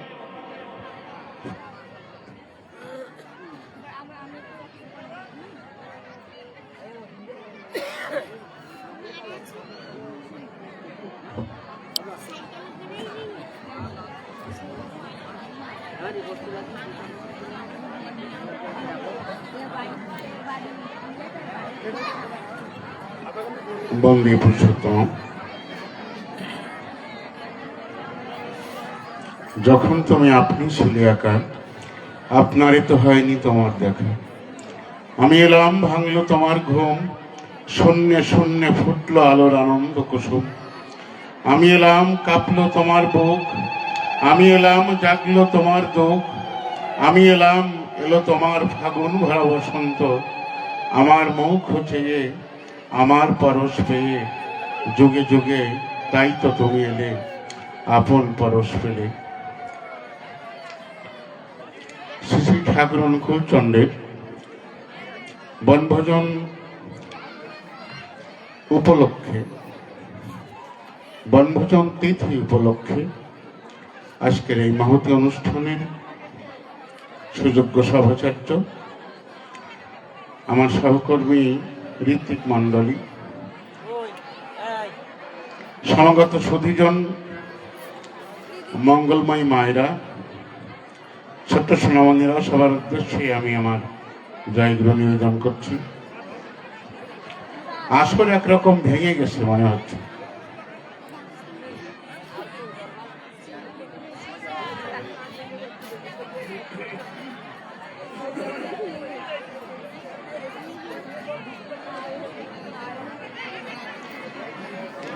তৃতীয় পাণ্ডব ফাল্গুনী অর্জুন, তিনি এক নির্জন অরণ্যের মধ্য দিয়ে যাচ্ছেন। হঠাৎ করে এক উগ্র ব্যাধের সাথে দেখা হয়েছে। তার পিঠে 3টি বাণ, তুনের মধ্যে, ভীষণ চেহারা। অর্জুনকে দেখে দাঁড়িয়ে গেলেন। অর্জুন জিজ্ঞেস করছেন যে তুমি কে? ওই নিষাদ বলছে, ওই ব্যাধ বলছে, আমি 3 জনকে খুঁজছি, এই 3 জনের প্রাণ নেব এই 3টি বাণ দিয়ে। সে 3 জনকে বলছে, একজন হচ্ছে প্রহ্লাদ, ভক্ত প্রহ্লাদ, আর একজন দ্রৌপদী, আর একজন হচ্ছে অর্জুন, তৃতীয় পাণ্ডব অর্জুন। অর্জুন কিন্তু কাঁপতে আরম্ভ করেছেন। জিজ্ঞেস করছেন কেন? তখন ওই ব্যাধ বলছেন যে আমি জগতে কোনো কামী ভক্ত রাখবো না। প্রহ্লাদ বিশ্বের শ্রেষ্ঠ ভক্ত, প্রহ্লাদকে মারবে কেন? তখন ওই ব্যাধ করেছে বর্ণনা, প্রহ্লাদের চেয়ে অভক্ত এই জগতে দ্বিতীয়টি মেলে না। প্রহ্লাদ অভক্ত? বলে হ্যাঁ, যে বিষ নিজে গ্রহণ করতে পারে না, সেই বিষ নিবেদন করেছে ভগবানকে। কে বলেছে? প্রহ্লাদ ভক্ত। দ্রৌপদী কি করেছে? দ্রৌপদী যখন বিপদে পড়েছে তখন বলছে, আমার লজ্জা রক্ষা করো। অর্জুন কি করেছে? অর্জুন তার কাষ্ঠরথের সারথ্য দিয়েছে ভগবান শ্রীকৃষ্ণকে। এই তিনজনের তিন অপরাধে আমি তিনজনকে খুঁজছি, এই জগতে আর রাখবো না। অর্জুন পরিচয় গোপন করে তাড়াতাড়ি সরে পড়ল। মুক্তি যারা তুচ্ছ করে, ভক্তি করে সার, পুণ্যকে চায় না তারা, পাপ কোন ছাড়। ভগবানকে নিবেদন করতে হয় কিছু না চেয়ে। আমরা কিছু বিনিময়ের জন্য যখন ভগবানকে কিছু দেই, তখন তিনি খুশি হন না। আমি একটা বিষয়ের পরে একটু কথা বলবো। সভ্যতার অনেক দূর এগিয়ে গেছি আমরা, কিন্তু মানুষ আসছে কোথায়? এখানে একটি ধর্মসভা হচ্ছে, কত শত ধর্মসভা হচ্ছে, নামযজ্ঞ হচ্ছে, তারপর মতুয়া সম্মেলন হচ্ছে। ধর্মের কতটুকু উন্নতি হয়েছে? আমার মনে হয় এক কথাই বলা যায়, সমস্ত পৃথিবীর ধর্মের দৃষ্ট যদি কেউ দিয়ে থাকেন আজকের দিনে যুগোপযোগী হিসেবে, তাহলে ঠাকুর অনুকূল চন্দ্র দিয়েছেন। তিনি সমস্ত ধর্ম মতকে স্পষ্ট করে দেখিয়ে দিলেন, ওগুলি ধর্ম নয়, ওগুলি ধর্মমত। ধর্ম হচ্ছে বিং অ্যান্ড বিকামিং, বাঁচা এবং বাড়া। অন্য বাঁচায় নিজে থাকে, ধর্ম বলে জানিস তাকে। তবে একটি মানুষের শত্রু যদি হয়, তাহলে সেই ধর্মের মুখে ছাই। যদি আমি ধর্ম করি, আমার শত্রু কে? আমার শত্রু তো আমার ভেতরে। শত্রু মানে রিপু, কাম, ক্রোধ, লোভ, মোহ, মদ, মাৎসর্য, এই 6 জন শত্রু আমার মধ্যে। প্রত্যেকটি মানুষ যদি এই 6 শত্রুর বিরুদ্ধে সংগ্রাম করে, যুদ্ধ করে, তাহলে কোনো মানুষের শত্রু হয় না। ক্লৈবাং মাসমগ মহাপার্থ নৈতদ্যুপপদ্যতে ক্ষুদ্রং হৃদয় দৌর্বল্যম। পবিত্রা, জয়গুরু, কেমন আছেন পবিত্রা? হে অর্জুন, হৃদয়ের তুচ্ছ দুর্বলতা পরিহার করে তুমি জাগো, ওঠো, ধনুর্বাণ ধরো। আমরা আলোচনা করি কুরুক্ষেত্রের যুদ্ধ হয়েছিল, তাহলে আমরা কেন যুদ্ধ করব না? মানুষের সঙ্গে কেন যুদ্ধ করব না? কেন শক্তি সঞ্চয় করব না? এগুলি ধর্মের কথা নয়। আমি যুদ্ধ করব আমার ভেতরে রিপুর সাথে। শ্রীমদ্ ভগবত গীতা বাইরে নয়, ওটি ভেতরে। মহাভারতের যে যুদ্ধ, সেটি বাইরে নয়, সেটি ভেতরে। এই জন্যে প্রত্যেকটি মানুষকে যদি বিবেকের অনুসারী হতে হয়, রিপুর সাথে যুদ্ধ করা একান্ত প্রয়োজন। আমার মসজিদ, আমার মন্দির, এই মসজিদ মন্দিরের মধ্যে যদি পার্থক্য দর্শন করা হয়, তাহলে সৃষ্টি শ্রেষ্ঠ জীব মানুষ, এ কথা বলা মিথ্যা। যদি জাতীয় কবি আমাদের কাজী নজরুল ইসলাম হয়ে থাকেন, তার ভাষায় আমাদেরকে অবশ্যই মানুষের কাছে প্রচার করতে হবে, মানুষকে বোঝাতে হবে, মানুষকে বলতে হবে, তোমাতে রয়েছে সকল ধর্ম, সকল যুগ অবতার, তোমার হৃদয় বিশ্ব দেউল, সকলের দেবতার। কেন খুঁজে ফেরো দেবতা ঠাকুরে, মৃত পুঁথি কঙ্কালে, হাসিছেন তিনি অমৃত হিয়ার নিভৃত অন্তরালে। বন্ধু বলিনি ঝুট, এইখানে এসে লুটাইয়া পড়ে সকল রাজ মুকুট। এই হৃদয় সে নীলাচল কাশী, মথুরা বৃন্দাবন, বুদ্ধ গয়ায়ে জেরুজালেমে, মদিনা কাবা ভবন। মসজিদ, এই মন্দির, এই গির্জার হৃদয়, এইখানে বসে ঈসা মৌসা পেল সত্যের পরিচয়। এই রণভূমিবাসীর কিশোর গাহিলেন মহাগীতা, এইখানে হলো মেষের রাখাল নবীরা খোদার মিতা। এই কন্দরে আরব দুলাল শুনিতেন আহ্বান, এইখানে বসে গাহিলেন তিনি কোরআনের সমগান। মিথ্যা শুনিনি ভাই, এই হৃদয়ের চেয়ে কোনো বড় মন্দির কেবা নাই। ধর্ম নিয়ে যদি এক ফোঁটা রক্ত ঝরে, আমি বলবো পৃথিবীতে ধর্ম নেই। কোন মানুষ আমার শত্রু নয়, আমার শত্রু আমার ভেতরে। প্রত্যেকটি ধর্মমত এই কথা বলছে, কিন্তু ফেসবুক খুললেই কেন দেখি এরাই হিন্দু, এরা মুসলমান, এরা গোলমাল করছে, এরা খ্রিস্টান, এরা বৌদ্ধ, এরা গোলমাল করছে। কেন হবে? যদি আজকে এই জায়গায় এর সমাধান করতে না পারি, তাহলে ধর্মের কথা বলে আর কোনো লাভ নেই। আমি সমস্ত পৃথিবীর কাছে, সমস্ত মানুষের কাছে প্রার্থনা করব, কায় মনোবাক্যে কোন প্রাণী যেন কোন প্রাণীর শত্রু না হয়। বহুরূপে সম্মুখে তোমার ছাড়ি কোথা খুঁজিস ঈশ্বর, জীবে প্রেম করে যেই জন সেই জন সেবি সেই ঈশ্বর। একজন মুসলমান যখন একটা কুয়ার মধ্যে পড়ে গেল, আপনাদের সকলের জানা কথা, ঠাকুর অনুকূলচন্দ্রের জীবনী পড়লে জানেন, তখন ঠাকুর একটি সভামঞ্চ থেকে ছুটে গিয়ে ঝড় বৃষ্টির মধ্যে যখন তাকে রক্ষা করলো, তখন তিনি বললেন, তুমি কি আমার আল্লাহ? যদি মানুষের এটুকু দরদ না থাকে, তাহলে ধর্ম রইল কোথায়? ধী ধাতু মান প্রত্যয় যোগে ধর্ম। বহু মানুষ বহু রকমের সংজ্ঞা দিয়েছেন এই ধর্মের।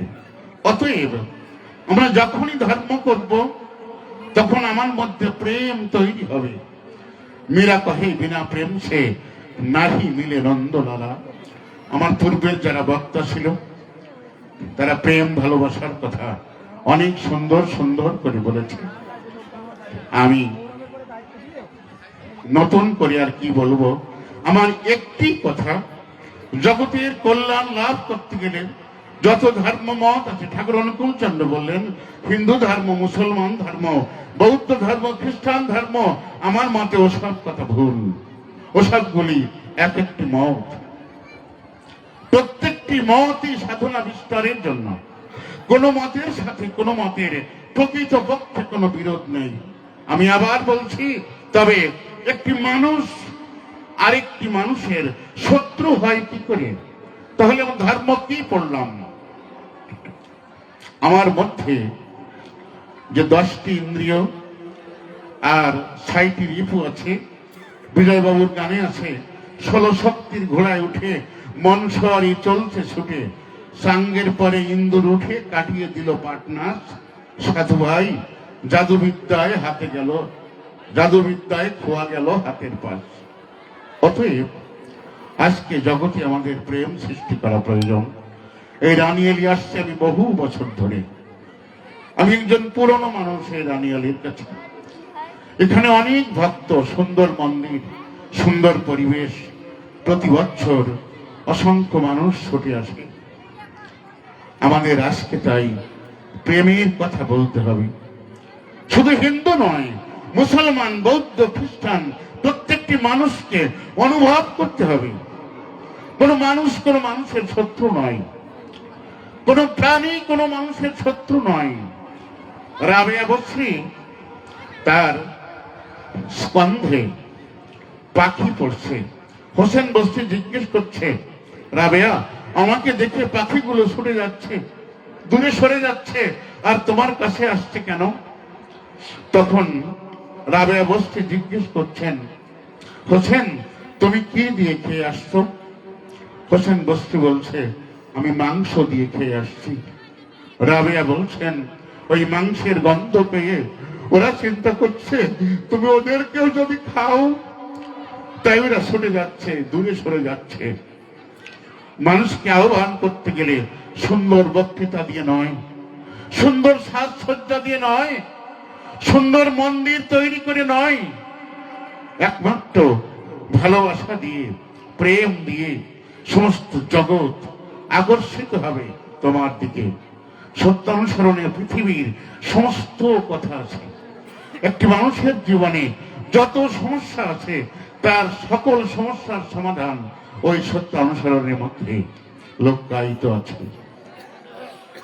রাবেয়া বস্তি যাচ্ছে, এক হাতে আগুন, আগুনের বালতি, আর এক হাতে হচ্ছে পানির বালতি, জলের বালতি। একজন পথিক জিজ্ঞেস করছে যে, রাবেয়া আপনি কোথায় চলেছেন? এই জল দিয়ে আর আগুন দিয়ে কি হবে? রাবেয়া বলছে, এই জল ঢেলে আমি দোজকের যে আগুন আছে সেই আগুন নিভিয়ে দেব, আর এই যে আগুন আছে এই আগুন দিয়ে বেহেশতের সমস্ত ঐশ্বর্য পোড়াই করে দেব ছাই। তখন তিনি বলছেন, যদি বেহেশত আর দোজক না থাকে আল্লাহর সৃষ্টি চলবে কি করে? তখন রাবেয়া বলছেন, মানুষ আল্লাহকে ভজনা করে বেহেশতের লোভে, বেহেশতের ঐশ্বর্যের লোভে, অথবা দোজকের আগুনের ক্ষোভে। যদি বেহেশত দোজক দুটো না থাকে তাহলে আল্লাহকে নিষ্কাম ভাবে মানুষ ভালোবাসবে। আমাদের সমস্ত চলায়, সমস্ত বলয় যদি শুধু প্রেম, শুধু ভালোবাসা, শুধু আপনত্বের গান থাকে তাহলে মানুষ ছুটে আসবে, আর কিছু নয়। যাজন করতে গেলে ঠাকুরের কথা বলতে হয় না, যাজন করতে গেলে নিজের জীবনের চলা এত সুন্দর করতে হয়, মানুষ ছুটে আসে। আমি দীক্ষা নেব। সেদিন প্রচন্ড শীতের দিন একজন ফোন করছে আমাদের রবিনের কাছে, আপনি যে বলেছিলেন আসবেন, দাদাকে নিয়ে আসবেন, কেন এলেন না? আমি তো বসে আছি সকাল থেকে, আমি কলেজ থেকে এসে আবার যাব এরকম সামর্থ্য ছিল না, প্রচন্ড শীত। মানুষ যখন ডাকবে আপনি আসুন, আমার কর্ণে মন্ত্র দিন, তখন মনে হয় একটু যাজন হয়। যজন,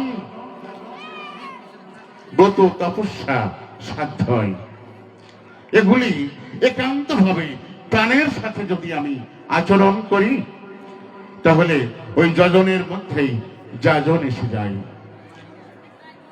আর সবশেষে যেগুলি আপনারা প্রতিদিন করেন, যে ইষ্টভৃতি, সেই পুরনো কথাগুলি, সেই ইষ্টভৃতি, ইষ্টের ভরণ পোষণ, সেই মহাযজ্ঞ নিশিভোর হলে এক মহাভিখারী তোমার দুয়ারে এসে অঞ্জলি পাতে, যখন নিশিভোর হয় তুমি তাকে শূন্য হাতে ফিরিয়ে দিও না।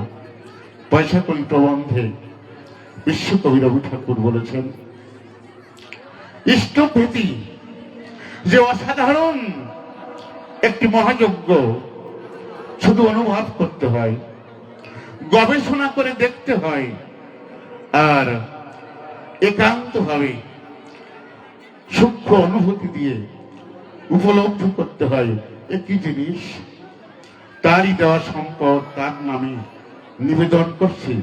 সেই নিবেদনটা কেমন? নিবেদন যার বেদন ভরা, নয়ন ভরা জল, হৃদয় ভরা ভালোবাসা, জনম তার সফল। পাগল বিজয় চাই অন্তিমের সম্বল, ব্যথার অশ্রু বর্ষণে, জ্ঞান স্তেতর ধার বেড়েছে শাস্ত্রের ঘর্ষণে। নিবেদন যদি বেদন ভরা হয় তবে ইষ্টভীতি সার্থক হয়। যখন রাজপথ দিয়ে ছুটে আসছে দেশের রাজা, রথপরি আরোহণ করি, ভিখারি চিন্তা করছে রাজার কাছে বড় মাপের ভিক্ষা পাবো আজকে, ত্রস্ত পায় ব্যস্ত হয়ে রথের দিকে গেছে ধেয়ে। নির্দিষ্ট সময় রাজা যখন অঞ্জলি পেতেছে ভিখারির কাছে, হে ভিখারি, তুমি তো নিত্য ভিক্ষা করো, আমার কথা ধরো, আমাকে কিছু ভিক্ষা দিতে পারো? ভিখারি ভাবছে, কি যার কাছে ভিক্ষা চাইব তাকে আমার কাছে ভিক্ষা পাত্র, অঞ্জলি পাত্র দেখি, একই বিপরীত কৌশল। কিন্তু এই যে রাজ ভিখারি, এ রাজ ভিখারিকে আমি শূন্য হাতে ফেরাবো না। পূর্বে যে কয়েকটি চাউল পেয়েছিল তার থেকে একটি চাউলের কণা নিয়ে রাজার অঞ্জলির পরে দিল দিয়ে দিনান্তে ভিক্ষা করে ভিখারি ফিরেছে ঘরে, একটি মাটির ভাড়ারে চাউলগুলো ঢেলে দিয়ে দেখতে পায় ওর মধ্যে একটি চাউল যেন কোন ফাঁকে স্বর্ণ হয়ে যায়। ভিখারি ভেবেছে, এটি চাউলের মধ্যে কেন সোনার কণা দেখি, তাহলে যে চাউলটি রাজাকে দিয়েছিলাম সেই চাউলটি আবার সোনা হয়ে আমার ঘরে ফিরে এলো নাকি? হায়রে আবদ মন, সমস্ত ভিক্ষার চাউলগুলি যদি রাজার হাতে করতাম অর্পণ, আমার সমস্ত চাউলগুলি আজ সোনা হয়ে যেত। ভিখারির কণ্ঠে কণ্ঠ দিয়ে কবি উঠলেন যে, যা দিলাম রাজ ভিখারি রে, স্বপ্ন হয়ে এলো ফিরে। তখন কান্দি চোখের জলে দুটি নয়ন ধরে, তোমায় কেন দেয়নি আমার সকল শূন্য করে। এই যজন যাজন ইষ্টভীতি করলে কাটে মহাভীতি, সহজে নয় অনেক কঠিন করে, অতি সহজ করে মানে কঠিন করে। সহজ কথা বলতে আমায় কহ যে, সহজ কথা যায় না বলা সহজে। আসুন আমরা এই পথে নিজেকে নিবেদন করে দুর্লভ মানব জন্মকে সার্থক করি। ধর্ম পুরুষের মধ্যে কতটুকু একটি সংসারে 90% ধর্ম করে মায়েরা। এজন্যই if you give me a good mother I shall give you a good nation. এখানে অনেক মায়েরা এসে বসেন এবং নীরবে সকলের কথা শোনেন। তাই কিছু ভক্তের তৈরি হচ্ছে, ভক্তের জন্ম হচ্ছে নতুন করে। আজকে চিন্তা করে দেখেন, আমি যেমন তেমনটি রেখে যেতে পারছি কিনা। সনি দ্য সেকেন্ড ফাদার, পুত্র পিতার দ্বিতীয় মূর্তি। শ্রীমদ ভাগবত বলছেন, যিনি সংসার বন্ধন থেকে মুক্তির উপায় করে দেন না, তিনি পিতা নহেন, স্বামী নহেন, গুরু নহেন, দেবতা নহেন। অতএব আমার জীবনের সবচেয়ে একটি বড় দায়িত্ব আমার আপনজনকে ইষ্টের সাথে সংযুক্ত করিয়ে দেওয়া। জীবনের প্রথম এবং প্রধান কাজ ছিল সেইটি।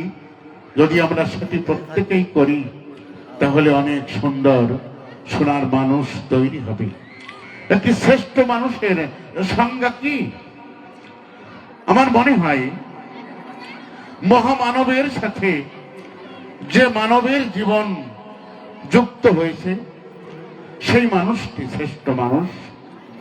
যে মানুষটি, যে নদী সাগরের সঙ্গে সংযুক্ত হয়নি, 2-4 দিনে সে নদী মরে যায়।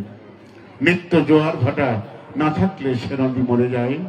এজন্যে আমাদের জীবনের সবচেয়ে শ্রেষ্ঠত্ব হচ্ছে তাই, সেটি হচ্ছে মহাসাগরের সাথে নিজের জীবন নদীকে তার সাথে সংযুক্ত করিয়ে দেওয়া, আর অন্য কিছুই নয়। কবিগুরু গেয়ে উঠলেন, শোনো বিশ্বজন, শোনো অমৃতের পুত্র, যত দেবগণ দিব্যধামবাসী আমি জেনেছি তাহারে।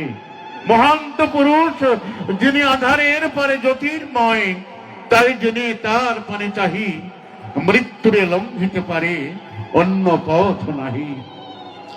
একজন মা যদি সতী হয়, এই সতী শব্দের একটি অর্থ আছে, সাথে যুক্ত হলেই কিন্তু সতী হয়। দ্রৌপদীর 5 জন স্বামী ছিল, কিন্তু সতী কিসে? কৃষ্ণের সাথে নিত্য যুক্ত, তাই কিন্তু সতী। সৎ শব্দটি আসছে ওয়াস ধাতু থেকে, যার অর্থ ত্রৈকালিক অস্তিত্বশীলতা, ছিল, আছে এবং থাকবে। সতী সাবিত্রী যমকে পর্যন্ত ফিরিয়ে দিয়েছিলেন। আপনারা জানেন, যখন স্বামী মারা গেল, কাঠ কাটতে কাটতে সর্পদংশনে, তখন যম এসে কিন্তু হাজির।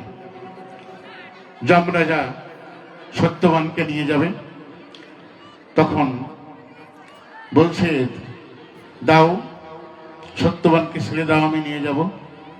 বাধা দিচ্ছে সাবিত্রী, না, নেওয়া যাবে না, আমার স্বামীকে নেওয়া সম্ভব না।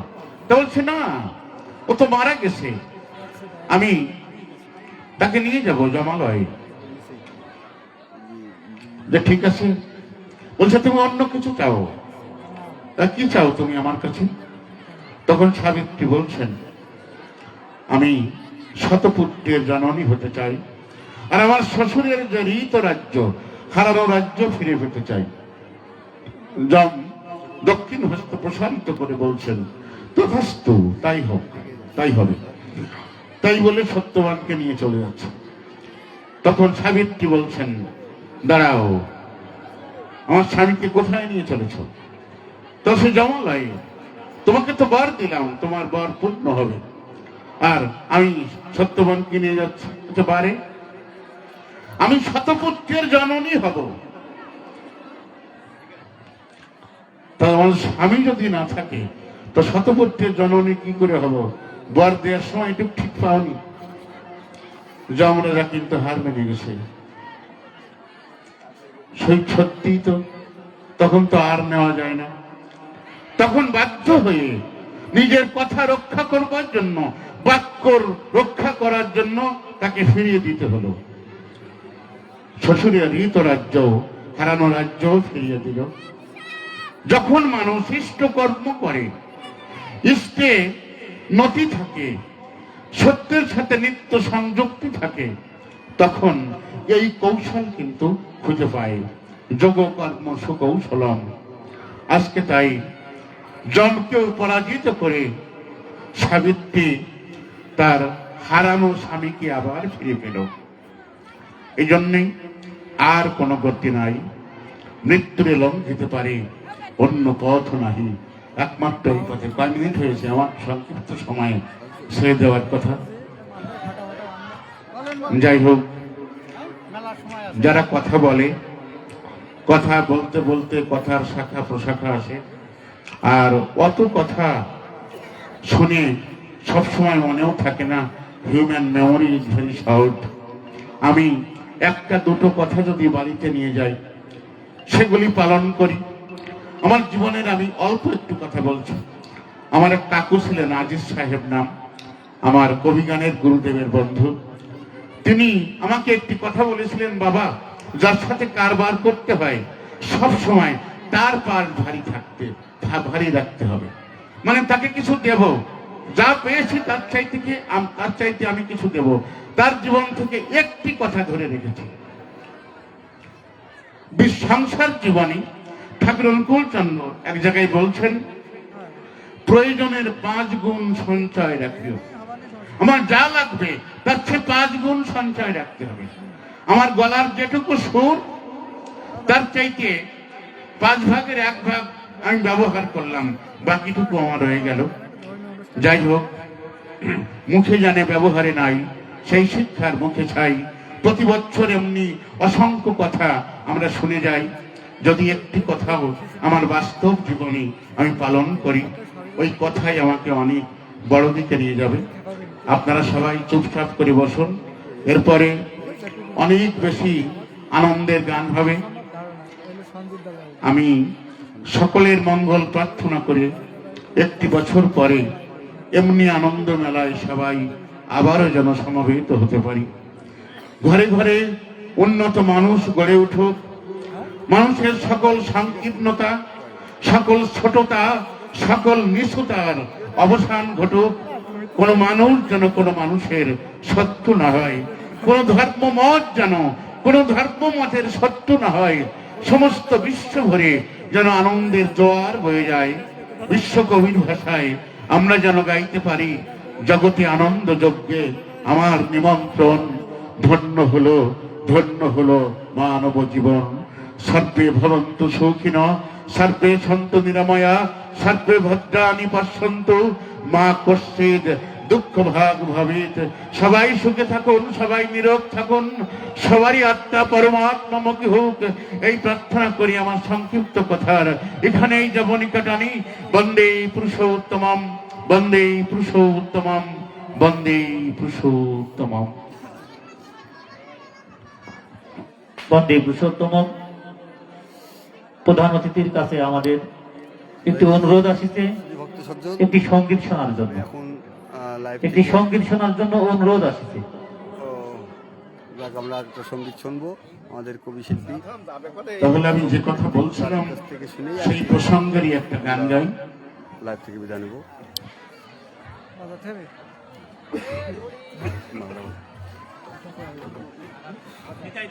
দাদা আমি আসবো? যাও যাও সবাই যাও, উনি ভিতরে যান, উপরে যান।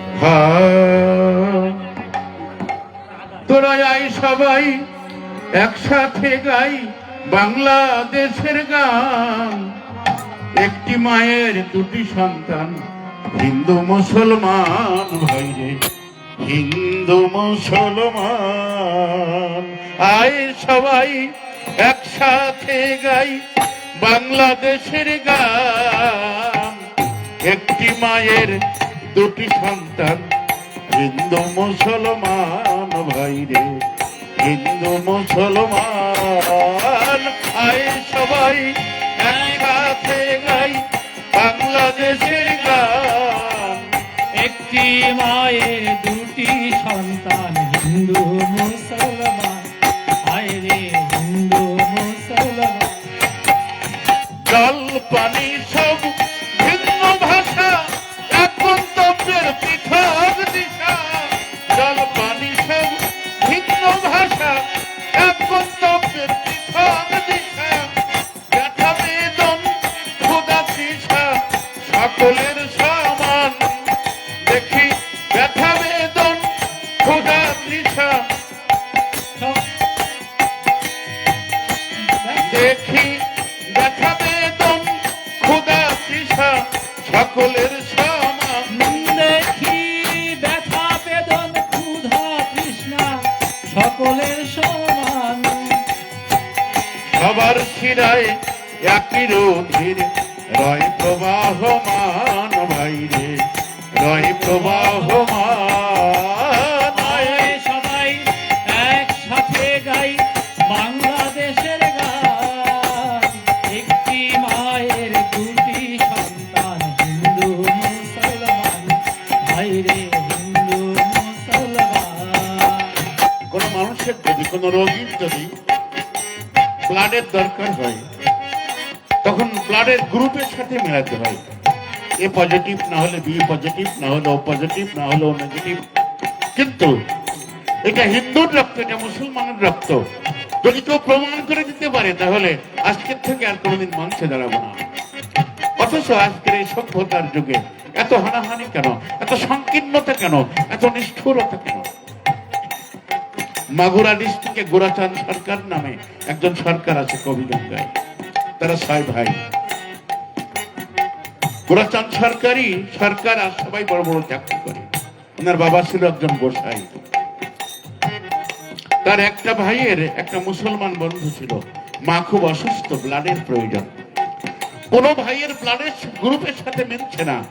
তখন ওই মুসলমান ছেলেটি এসে বলছে, মা আমি কি রক্ত দেব? বলছে, বাবা যদি তোমার রক্তের গ্রুপের সাথে খাটে তাহলে তুমি দাও। এগুলো গল্প নয়, বাস্তব কাহিনী। তখন ওই মুসলমান ছেলেটি এরকম স্বাস্থ্য আমার মতো, যেটুকু রক্ত লেগেছিল মায়ের সবটুকু দান করেছিল। হিন্দু মা মুসলমান ছেলে রক্ত নিয়ে বেঁচেছিল। তখন সব কয় ভাইকে জড়িয়ে ধরে বলেছিল, বাবা তোরা আমার কথা নিস, যেটুকু জমি তোর বাবা রেখে গেছে আমি বলি তোদের কাছে, তোরা সব কয় ভাই মিলে সমান করে ভাগ করে নিস। ওই মুসলমান ছেলে ওই ভাইয়ের মধ্যে ছিল। তাই একই স্রষ্টার সৃষ্ট সবাই নামেতে পৃথক দেখতে পাই। একই স্রষ্টার সৃষ্টি সবাই নামেতে পৃথক দেখতে পাই। আল্লাহ বলে কেউ ডাকে ভাই, কেউ কয় ভগবান। ভাইরে দেখি আল্লাহ বলে কেউ ডাকে ভাই, কেউ কয় ভগবান। মন্দিরে দেয় শঙ্খ ধ্বনি, মসজিদে আজান ভাইরে, মসজিদে আজান। আয় সবাই একসাথে গাই বাংলাদেশের গান। একটি মায়ের দুইটি সন্তান, হিন্দু মুসলমান, হিন্দু মুসলমান। সাধু বৈষ্ণব পীর পয়গম্বর ভর দুনিয়ায় প্রিয় সবার। সাধু বৈষ্ণব পীর পয়গম্বর ভর দুনিয়ায় প্রিয় সবার। ভিন্ন পথে একই সত্যের করেছে সন্ধান, তারা ভিন্ন পথে একই সত্যের করেছে সন্ধান। কারো মুখে বেদের বাণী, কেউ বলছে কোরআন ভাইরে, কেউ বলে কোরআন। আয়ে সবাই একসাথে গাই বাংলাদেশের গান, একটি মায়ের দুটি সন্তান, হিন্দু মুসলমান ভাইরে, হিন্দু মুসলমান। না যাতে বৃহতে বিপশ্চিন্ময়াম কুতশ্চিনা বভিবপস্তি, বেদ বলছেন। আবার কোরআনের সূরা ইখলাসে লেখা আছে কুলহু আল্লাহু আহাদ আল্লাহুস সামাদ লাম ইয়ালিদ ওয়া লাম ইউলাদ ওয়া লাম ইয়াকুল লাহু কুফুয়ান আহাদ। তাহলে পার্থক্যটা কোন জায়গায় সেটা বলেন। অর্থ করলে সব এক জায়গায়, আবার বাইবেলে একই কথা মেলে, there is no God except almighty God. তাই একই আকাশ আলোর বুকে জীবন গড়ি সুখে দুঃখে, আলোর বুকে জীবন গড়ি সুখে দুঃখে। একই আকাশ আলোর বুকে জীবন গড়ি সুখে দুঃখে। এই দেশের মাটির বুকে সবার শেষ বিছান হবে, এই দেশের মাটির বুকে সবার শেষ বিছান। কবরেতে কারো গতি, কেউ পাবে শ্মশান ভাইরে, কেউ পাবে শ্মশান। আয়ে সবাই একসাথে গাই বাংলাদেশের গান, একটি মায়ের দুটি সন্তান, হিন্দু মুসলমান ভাইরে, হিন্দু মুসলমান। তাই ভেদাভেদ সকল ভূমি দেশকে এসো গড়ে তুলি। আজ সকল ভুলি গড়ে, ভেদাভেদ সকল ভূমি দেশকে এসো গড়ে তুলি। ভেদাভেদ আজ সকল ভুলি দেশকে এসো গড়ে তুলি। প্রেমের ডোরে বেঁধে বলি সকলে এক প্রাণ। মোরা আবার প্রেমের ডোরে বেঁধে বলি সকলে এক প্রাণ। এদিন সঞ্জয় বলে মন রে আমার, ভোল রে ব্যবধান ভাইরে, ভোল রে ব্যবধান। আয়ে সবাই একসাথে গাই বাংলাদেশের গান, একটি মায়ের দুটি সন্তান, হিন্দু মুসলমান ভাইরে, হিন্দু মুসলমান। জয় গুরু, বন্দে পুরুষোত্তমম।